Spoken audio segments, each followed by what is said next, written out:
출애굽기 제32장 1절로 9절의 말씀입니다. 여러분 계신 곳에서 함께 읽도록 하겠습니다. 백성이 모세가 산에서 내려오미 더딤을 보고 모여 백성이 아론에게 이르러 말하되 일어나라, 우리를 위하여 우리를 인도할 신을 만들라. 이 모세 곧 우리를 애굽 땅에서 인도하여 낸 사람은 어찌 되었는지 알지 못함이니라. 아론이 그들에게 이르되 너희의 아내와 자녀의 귀에서 금고리를 빼어 내게로 가져오라. 모든 백성이 그 귀에서 금고리를 빼어 아론에게로 가져가매 아론이 그들의 손에서 금고리를 받아 부어서 조각칼로 새겨 송아지 형상을 만드니 그들이 말하되 이스라엘아, 이는 너희를 애굽 땅에서 인도해낸 너희의 신이로다 하는지라. 아론이 보고 그 앞에 제단을 쌓고 이에 아론이 공포하여 이르되 내일은 여호와의 절일이라 하더니 이튿날에 그들이 일찍이 일어나 번제를 드리며 화목제를 드리고 백성이 앉아서 먹고 마시며 일어나서 뛰놀더라. 여호와께서 모세에게 이르시되 너는 내려가라. 내가 애굽 땅에서 인도하여 낸 내 백성이 부패하였도다. 그들이 내가 그들에게 명령한 길을 속히 떠나 자기를 위하여 송아지를 부어 만들고 그것을 예배하며 그것에게 제물을 드리며 말하기를 이스라엘아, 이는 너희를 애굽 땅에서 인도하여 낸 너희의 신이라 하였도다. 여호와께서 또 모세에게 이르시되 내가 이 백성을 보니 목이 뻣뻣한 백성이로다. 아멘. 모세를 부르신 하나님께서는 모세를 사용하셔서 파라오의 손에서 당신의 백성들을 구해내셨습니다. 바다를 가르시고 사막에서 물이 솟아나게 하시고 만나를 내리셔서 당신의 백성들을 지키시고 인도하셨습니다. 그리고 당신의 백성들과 언약을 맺으십니다. 하나님께서는 모세를 다시 하나님의 산으로 부르셨습니다. 40일 주야를 모세와 함께 하시며 모세에게 하나님의 백성들이 지켜야 할 규례를 가르치셨습니다. 그리고 친히 돌판에 이를 새겨 주셔서 하나님과 당신의 백성 사이에 맺은 언약의 증거판이 되게 하셨습니다. 그런데 이때 모세의 동족 이스라엘 그 진중에서는 무슨 일이 벌어지고 있었을까요? 백성이 모세가 산에서 내려옴의 더딤을 보고 모여 백성이 아론에게 이르러 말하되 일어나라, 우리를 위하여 우리를 인도할 신을 만들라. 이 모세 곧 우리를 애굽 땅에서 인도하여 낸 사람은 어찌 되었는지 알지 못함이니라. 그리고 그들은 모세의 형 아론을 겁박하여서 금송아지 우상을 만듭니다. 그리고 이는 우리를 애굽 땅에서 인도하여 낸 너희의 신이다 라고 외치며 절합니다. 먹고 마시며 뛰놉니다. 여러분, 출애굽의 이야기를 읽으면 그 하나님의 위대하신 구원의 그 역사를 읽으면 우리 인생을 보는 것 같습니다. 바다를 가르시고 사막에 길을 내시며 만나를 내리셨다. 여러분, 저와 여러분의 인생이 이런 길 아니었습니까? 우리 뭐 하나 있었나요? 뭐 하나 앞이 보였나요? 뭐 하나 보장된 것 있었나요? 어려움은 또 왜 그리 많았나요?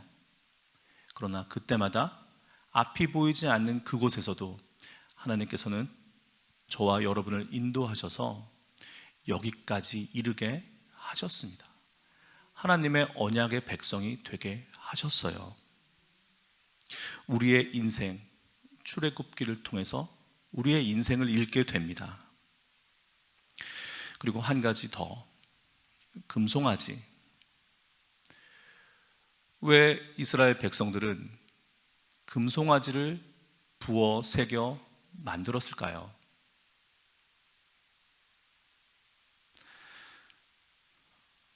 왜 그 형상이 꼭 송아지여야만 했을까요? 금붙이 귀중한 거니까 그걸로 만든다, 동의됩니다. 그런데 왜 송아지였을까요? 여러분, 이스라엘 백성들은 자기 나름대로의 최선을 다한 겁니다. 거룩한 문자, 거룩한 언어라고 하는 히브리어의 첫 글자가 알레프인데요. 이 알레프라는 것은 소의 형상으로부터 나온 문자입니다. 소의 머리와 뿔, 그것을 형상화한 문자예요. 이 알레프는 하나님의 거룩하신 이름 엘로힘, 그리고 하나님의 그 작품 중의 작품인 인간 아담을 나타내는 말이에요. 그리고 이 알레프는 모든 인과관계의 근원, 시작, 으뜸입니다. 백성들은 하나님, 우리가 알고 있는 가장 좋은 것으로, 우리가 높일 수 있는 가장 높은 것으로 하나님의 형상을 짓는다고 지었어요. 여러분, 때로는 우리의 최선이 그것이 최선이 아닐 수 있습니다. 우리가 한다고 최선을 다한 그것이 어쩌면 사실은 하나님의 뜻에 반한 것일 수 있어요. 나의 최선이 하나님께 대한 순종이 아닐 때가 있습니다. 이스라엘 백성들은 어떻게 했어야 될까요? 기다려야 했습니다. 기다려야 했습니다. 모세가 돌아오기를 기다려야 했습니다. 자기들을 노예 상태로부터 해방하신, 인도하신 그 하나님을 신뢰하고 기다려야 했습니다. 여러분, 기다림이 순종이에요. 나의 기도에 왜 이리 하나님께서 더디 응답하실까? 여러분, 그때 기다리셔야 합니다. 우리의 인생, 우리의 최선, 우리의 기다림, 출애굽 때 그 패역한 이스라엘 백성들의 그 모습 속에서 우리 찾아야 합니다. 어떻게 하면 기다릴 수 있을까요? 어떻게 하면 나의 최선이 하나님께 대한 최고의 예배, 최고의 순종이 될 수 있을까요? 한 가지만 이 새벽 나누려고 합니다. 여러분, 하나님 앞에서 주장하지 마십시오. 그것이 나의 최선이 하나님께 대한 순종이 되고 하나님에 대한 기다림을 인내할 수 있는 길입니다. 여러분, 하나님께 주장함이 가당한 일입니까? 그리고 하나님께 주장한다는 것은 하나님께 감사한다는 것에 반대편에 서 있는 거예요. 우리가 하나님께 무엇을 주장할 수 있겠습니까? 하나님께 무엇을 내세울 수 있겠습니까? 우리가 할 수 있는 일은 하나님께 감사하고 그분이 우리에게 베푸신 일에 대해서 감사하고 우리를 인도하시며 우리를 이끄실 그 일에 기대하고 기다리는 일입니다. 순종하는 일입니다. 여러분의 알레프, 여러분의 금송아지 기도하시며 그것을 모두 불사르시기를 축복합니다. 나의 최선, 나의 섬김의 최선이 때로는 그것이 나와 하나님을 가로막고 나를 하나님께로가 아닌 그 반대편으로 인도할 수 있다는 이 위험으로부터 우리는 깨어 있어야 합니다. 저 우매한 사람들, 어떻게 하나님을 금송아지를 보고 하나님이라고 하고 예배하고 절하느냐? 우리 일상의 삶 속에서 우리가 저지르고 있는 반복된 실수가 어쩌면 바로 그것입니다. 우리는 소유하고 지배하기를 원해요.